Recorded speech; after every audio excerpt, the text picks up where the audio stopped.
Why aren't more people talking about the Air Force One replacement mess? This isn't just another government project running behind schedule. This is the future of the President's Flying Command Center, and the stakes are sky high.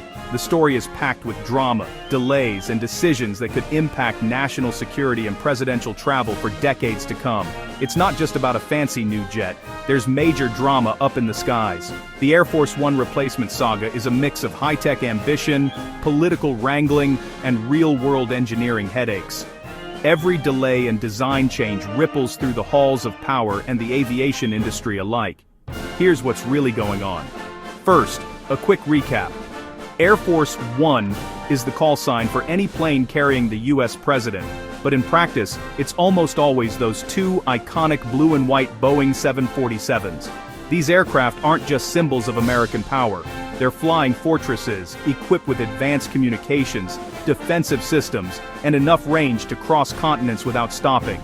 Since 1990, these jets have served as the president's mobile White House, whisking leaders across the globe in safety and style.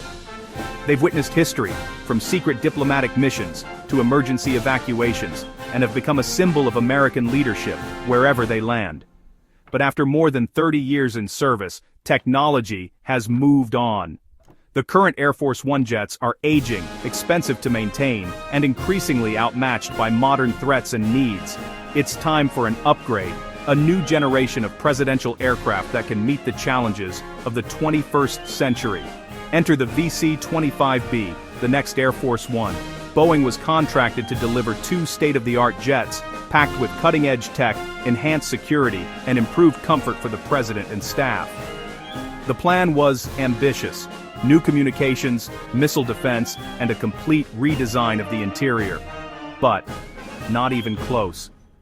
The project is now at least 5 years behind schedule, and the first new plane might not fly until 2028, or even later. What's the holdup? The delays have become a major embarrassment for both Boeing and the government, raising questions about oversight, accountability, and the future of presidential air travel.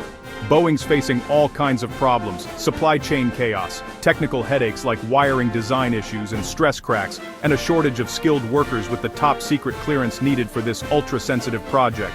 COVID-19 disruptions, inflation, and shifting requirements from the Air Force have only made things worse. Every setback means more time, more money, and more frustration for everyone involved.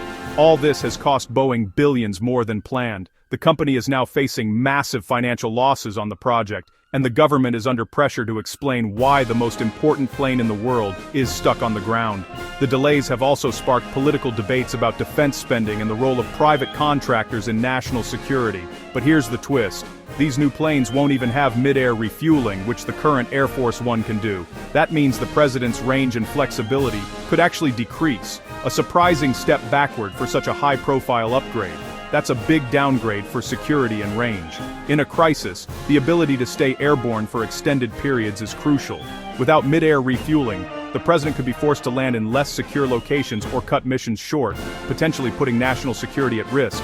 With delays piling up and no clear end in sight, the White House has floated some wild ideas, like borrowing a plane from Qatar, or even buying a used commercial jet as a temporary solution.